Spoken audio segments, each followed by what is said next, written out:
여러분 안녕하세요. 국어 선생님이에요. 온라인 수업을 위해서 지금 다 자리에 앉아 있는 거 맞죠? 혹시 네이버 밴드에 출결 체크를 안 한 친구들은 한번 출결 체크하고 오세요. 자, 여러분 모두 국어 교과서 가지고 있죠? 국어 교과서를 이렇게 몇 장 넘기다 보면 1단원 나옵니다. 자, 1단원의 제목 뭐라고 돼 있죠? 주체적 감상과 쓰기 이렇게 되어 있습니다. 자, 주체적 감상이 과연 뭘까? 왜 주체적 관점으로 글을 읽고 써야 할까? 자, 우린 살면서 수많은 글을 읽고 노래도 듣고 그림도 보고 합니다. 그런데 작가가 어떤 의도를 가지고 글을 쓰고 그림을 그리고 음악을 만들었더라도 독자는 그것을 나의 상황, 나의 경험 또는 시대적 배경에 맞게 해석할 수 있어요. 10년 전에 들었던 이 노래는 풋풋한 사랑 노래였다면 10년 후에 이 노래는 가슴 아픈 사랑 이야기가 될 수도 있는 거거든요. 그래서 우리는 이 단원에서 나만의 근거와 판단, 그리고 시대적 배경에 맞게 주체적 감상하는 법을 배워볼 거예요. 그 1단원으로 다양한 해석과 비평 단원을 하겠습니다. 자, 이제 봄이에요. 그죠? 봄인데 코로나로 우리가 나가지를 못해서 참 이 봄을, 이 아까운 봄을 이렇게 보낼 수밖에 없는 게 참 속상하지만, 자, 교과서에서나마 봄의 기운을 느꼈으면 좋겠어요. 같은 노래를 들어도 우리가 감상과 평가가 다를 수 있다고 했죠. 시도 마찬가지거든요. 엊그저께 선생님이 본 음악 프로그램에서는 봄을 주제로 한 그 노래 배송 프로그램에서는 1위는 벚꽃 엔딩이었고 2위는 봄이 좋냐 였어요. 하나는 시작하는 연인들의 달콤한 그런 사랑 이야기를 그린 노래고, 하나는 그런 연인들을 바라보며 혼자인 솔로인 사람이 부러움과 질투와 외로움과 이런 것들을 노래로 그린 거였어요. 자, 이렇게 하나의 제재를 두더라도 다양한 해석의 노래가 나올 수 있고, 또는 하나의 작품을 가지고 우리가 또 다양한 해석을 할 수도 있겠죠. 자, 교과서 14페이지에 보면 이성부 작가의 봄이라는 시가 나옵니다. 선생님과 함께 이 시를 오늘 공부해 보도록 하겠습니다. 선생님은 사실 필기를 하면서 하고 싶은데 이 이북에서는 선생님은 화면에 필기가 보이는데 친구들은 안 보일 수도 있어요. 선생님 말을 조금 천천히 할 테니까 잘 따라왔으면 좋겠습니다. 자, 기다리지 않아도 오고 기다림마저 잃었을 때에도 너는 온다 이렇게 돼 있어요. 여기서 너는 누구일까? 이걸 생각해 보면서 우리가 수업을 들어야 되거든요. 너는 누굴까? 어디 뻘밭 구석이거나 썩은 물 웅덩이 같은 데를 기웃거리다가 한눈 좀 팔고 싸움도 하고 지쳐 나자빠져 있다가 다급한 사연 들고 달려간 바람이 흔들어 깨우면 눈 부비며 너는 더디게 온다. 더디게 마침내 올 것이 온다. 너를 보면 눈부셔 일어나 맞이할 수가 없다. 입을 열어 외치지만 소리는 굳어 나는 아무것도 미리 알릴 수가 없다. 가까스로 두 팔 벌려 껴안아 보는 너. 먼 데서 이기고 돌아온 사람아. 자, 이렇게 돼 있어요. 자, 여기서 너는 누굴까? 자, 제목이 뭐예요, 여러분?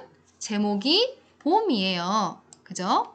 이 너라는 존재는 기다리지 않아도 오고요. 기다림을 잃었을 때도 와요. 그쵸? 그리고 바람이 흔들어 깨우면 아주 더디게 온다고 되어 있어요. 자, 예상을 했을 텐데 이 너는 바로 봄이죠.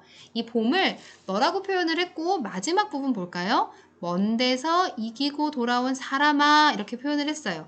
이건 뭐예요? 봄은 살아있지 않아요. 사람인가요, 봄이? 아니죠. 그런데 얘를 사람이라고 표현한 건 무슨 법일까요? 네, 맞아요. 의인화, 의인법을 쓴 거죠. 그럼 이 작가는 봄이라는 대상을 의인화해서 상징적으로 표현을 한 거예요. 자, 우리가 봄을요, 막 기다리지 않아요. 겨울이었으면 좋겠어. 난 겨울왕국이 좋아. 계속 겨울이면 좋겠어. 한다고 해서 봄이 안 오나요? 코로나19로 모두 다 집에 갇혀 있지만 벚꽃이 흐드러지게 피었어요. 그쵸? 우리는 봄이 계절의 순환으로 인하여 이 섭리죠, 섭리. 계절의 순환에 따른 섭리로 인해서 기다리지 않아도 오는 걸 알아요. 그런데 기다림을 잃었을 때는 뭘까? 이건 기다리는 게 지쳤어. 기다리는 게 너무 힘들어. 그래도 온다는 거예요. 어떤 순간일까? 예를 들면 우리가 절망하거나 시련에 빠졌거나 마치 이 춥고 추운 겨울이 끝나지 않을 것 같을 때에도 너는 마침내 온다.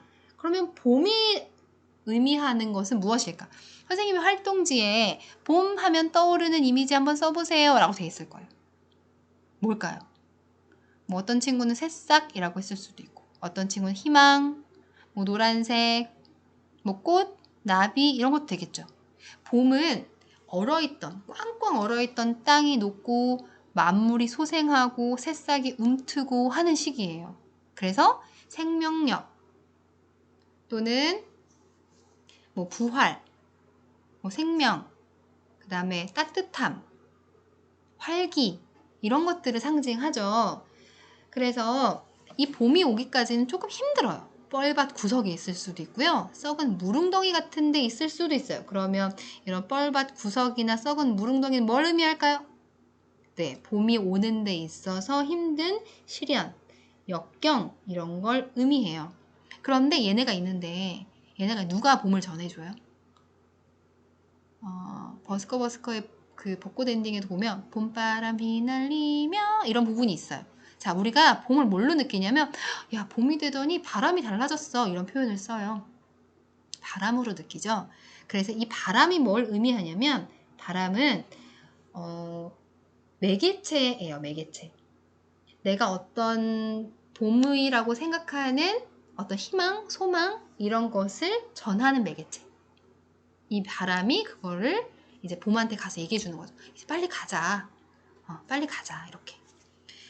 물론 봄은 더디게 온대요. 더디게 오지만 근데 중요한 건 뭐냐면 더디지만 뭐 한다? 온다. 마침내 올 것이 온다. 이건 뭐예요? 온다는 것에 대한 확신이죠. 느리지만 힘들지만 올 거다. 그래서 이 봄이란 존재가 나에게 어떤 존재냐? 눈이 부셔요. 너를 보면 눈 부셔. 이건 무슨 뜻이에요? 봄이란 존재가 왔을 때 이 사람이 느끼는 가슴 벅참, 감격, 기쁨, 황홀, 놀라움 이런 거예요. 그러니까 이 화자는 봄이 오기를 어떻게 하고 있다? 간절히 바라고 있다. 그래서 봄이 왔을 때 어떻게 해요? 두 팔 벌려 껴안아요. 자, 우리가 반갑고 좋은 대상이 왔을 때 두 팔 벌려 껴안지 싫고 밉고 그런 사람이 왔을 때 안 껴안아 주잖아요. 그치? 그럼 이 시적 화자가 봄을 대하는 태도 어디에 있어요? 일단 기다리는 거. 네가 올 거라는 확신.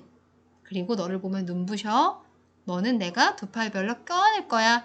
이런 시어를 통해서 시적 화자가 봄을 대하는 태도를 알 수 있어요. 이해했습니까? 자, 그러면 자, 우리 중요 시어인 봄에 대해서 한번 알아봅시다. 자, 그럼 봄은 뭘까? 이 시에서 봄은 뭘까? 아까 얘기했죠. 시련, 역경을 딛고 봄을 기다리는 거잖아요. 그래서 봄은 뭘까요? 시련, 역경의 반대겠죠. 희망. 첫 번째, 희망입니다. 자, 봄의 첫 번째 의미, 희망. 쓰고 있죠? 지금 선생님이 보지 않아도 다 써야 됩니다. 두 번째 뭘까요? 두 번째, 기다림의 대상. 왜 기다리고 있잖아. 나는 기다리지 않아도 오고 기다림마저 잃었을 때도 오는데 그건 무슨 말이냐면 사실 내가 기다려 지쳤다는 뜻이지 기다리지 않는다는 뜻이 아니에요. 너가 올 거라고 믿는 대상. 근데 이게 너무 간절해서 네가 너 올 거지? 너는 와. 넌 오게 되어 있어. 자, 이런 심리를 반영한 거죠. 그러니까 첫 번째 봄의 의미는 그러니까 상징은 희망의 이미지. 희망 상징하는 거고요. 두 번째는 간절함, 기다림의 대상.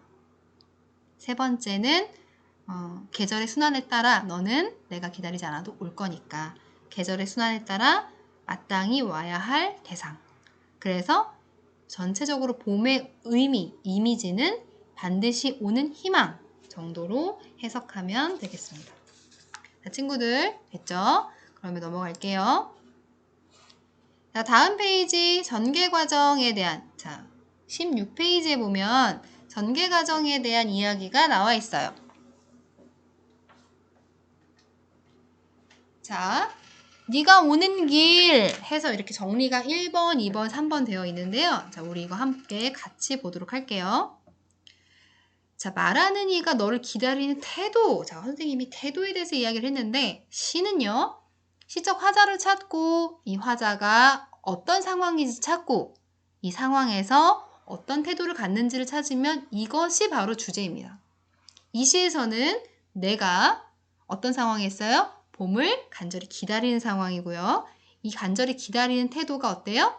너가 올 거라고 확신하고 네가 오면 기쁘고 너가 희망이고 이제 이런 얘기를 하고 있거든요.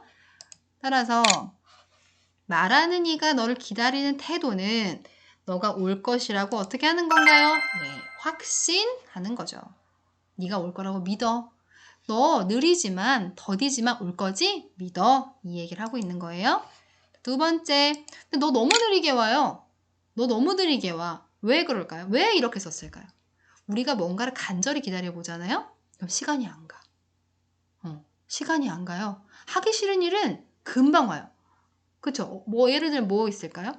시험 공부하기 싫은데 시험 기간 어떻게 해요? 금세 다가와 있죠? 그런데 우리 점심시간. 아침 1교시 시작했는데 뭐야 아직도 2교시야? 아직도 3교시야? 했던 경험 있을 거예요. 좋아하는 급식 시간이 더디게 왔을 수 있죠.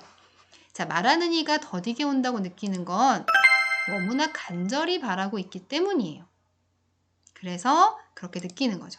세 번째, 자, 마침 너를 만났어. 어때요? 어떻다고 했죠, 아까? 두 팔 벌려 맞이할 거다. 뭐 이렇게 했죠. 또, 너 눈부셔. 눈부셔. 감격스럽고 기쁜 심정입니다. 자, 여기까지 정리했을까요? 자, 선생님 모르겠어요 하는 친구들은 밴드에 남겨도 됩니다. 자, 그 다음에 우리 두 번째 17페이지 한번 봅시다. 17페이지. 선생님 말이 혹시 빠를까요? 천천히 할게요. 자, 봄이 함축하고 있는 의미가 무엇일까? 자, 시어의 표면적 의미에는 사실 어떤 게 있었어요?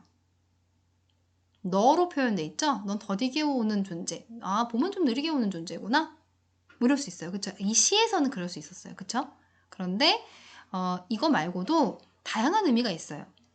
경험, 배경지식, 가치관에 비춰 봄의 의미 생각해보세요 라고 돼 있죠? 이건 잘 생각해봤으면 좋겠어요. 선생님에게는 뭘까? 선생님은 빨리 코로나19가 끝나고 여러분들을 만나서 면대면 수업을 하고 싶어요. 근데 그 시간이 선생님 너무 더디게 온다고 느껴져요. 자, 이거 뭐예요? 선생님의 교사로서의 경험, 그리고 지금 시대적 상황에 비추어 선생님에게 봄의 의미는 코로나19가 끝나고 너희들과 만나 함께 수업하는 것. 이게 봄이에요. 그럼 너희도 그런 식의 봄의 의미를 생각할 수 있겠죠? 각자 한번 생각해 보시면 됩니다. 이건 예시예요. 자, 그 다음에 이거를 각 친구들하고 얘기하면 좋은데 우리가 지금 할 수가 없어요. 그래서 이 내용은 선생님이 형성평가로 만들어서 구글 설문지에 올려놓았어요. EBS 온라인 클래스에 거기에 각자 의견을 여러분 생각하는 의견을 달아주시면 됩니다. 자, 한 장만 더 넘겨볼까요? 자, 이성부의 봄은 자유를 꿈꾸는 시. 이게 그런 의미였대, 얘들아. 계절의 봄이 아니라 어떤 의미가 있었대? 이런 의미가 있었대. 자, 이거 한번 볼까요? 이성부의 봄은 1970년 당시에 군사독재정권의 국민을 통제하던 시기에 많은 이들이 민주주의를 외치다 감옥에 갇혔거든요. 그때 그 시대 사람들이 원했던 민주주의, 자유 이런 걸 상징하는 것이다. 그런데 얘들아, 이걸 시만 보고 알 수 있어요? 알 수 없어요. 그쵸? 시만 보고는 알 수 없어. 그럼 뭘 보고 알 수 있어요? 이 작가가 시인으로 활동했을 시기 또는 작가의 다른 작품 또는 그 시대의 시대적 배경 이런 것들을 통해서 우리가 알 수 있죠. 자, 이렇게 이성부의 봄이라는 시 텍스트는 하나인데 선생님하고 수업한 거는 시만 본 거예요. 지금 이 해석은 뭘까요? 시대적 배경을 고려한 거죠. 자, 이렇게 해서 작품의 해석 방식에는 4가지가 있습니다. 4가지가 있는데요. 교과서 19페이지에 보면 나와 있어요. 첫 번째, 선생님하고 아까 본문을 본 거예요. 작품 자체를 내적 특징을 중심으로 해석하는 거 절대론적 관점 쓰세요. 절대론적 관점.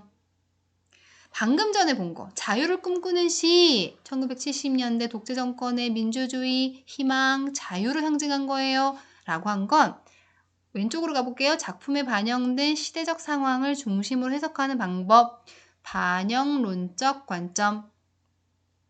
잘 들리죠? 반영론적 관점. 자, 이 두 가지를 우린 배웠고요. 하나 또 오른쪽 작품과 작가의 관계를 중심으로 해석하는 방법 쓰세요. 표현론적 관점. 뭐라고요? 표현론적 관점. 작가가 어떻게 표현했는가? 자, 작가가 독립운동가였으면 독립운동에 관한 시로 보자. 이런 것들이 그런 거거든요. 여기서 뭐예요? 이성부 작가가 민주주의에 관심이 많았기 때문에 또는 그 활동, 그분의 활동으로 봤을 때 이렇게 해석을 하면 이건 작가와의 관계입니다. 마지막, 작품을 읽고 독자가 받은 영향을 중심으로 해석한다. 효용론적 관점. 자, 효용론적 관점. 자, 이렇게 볼 수 있죠? 이건 뭐예요? 이거는 독자가 읽고 나서 난 이걸 읽으니까 이런 게 생각이 나. 짝사랑하던 누구가 생각이 났어. 난 이걸 읽으니까 이런 식으로 생각을 하는 건 그렇게 비평을 하고 해석을 하는 건 효용론적 관점입니다. 네. 그러면 이 비평문을 쓴 친구는 어떤 관점을 중심으로 했다? 시대적 상황, 반영론적 관점을 중심으로 해석했다. 자, 이렇게 볼 수 있습니다. 자, 여러분들 오늘 크게 두 가지를 배웠어요. 뭐예요? 이성부의 봄이라는 시를 선생님하고 한번 해석을 해봤고요. 해석을 하면서 해석을 하는 4가지 방법에 대해서 배웠습니다. 자, 잘 따라왔나요? 선생님하고 얼굴을 보고 수업을 했으면 더 좋았겠지만 이렇게라도 교과서와 함께 수업을 했으니 교과서를 참고하고요. 또 선생님이 나눠준 활동지에 해당하는 부분을 채워 넣으시면 됩니다. 그리고 잠깐 쉬었다가요. EBS 온라인 클래스에 가면 선생님이 관련 강의를 올려놨어요. 그리고 활동지도 함께 또 올려놔서 혹시나 잃어버린 친구들은 활동지 한번 참고해 보시고요. 그리고 마지막 중요한 형성평가가 올라가 있어요. 그렇게 3가지를 활용해서 형성평가까지 제출을 해야 여러분들 교과 출결을 인정할 테니 꼭 확인해 주세요. 우리 그럼 다음 시간에 또 만나요. 안녕.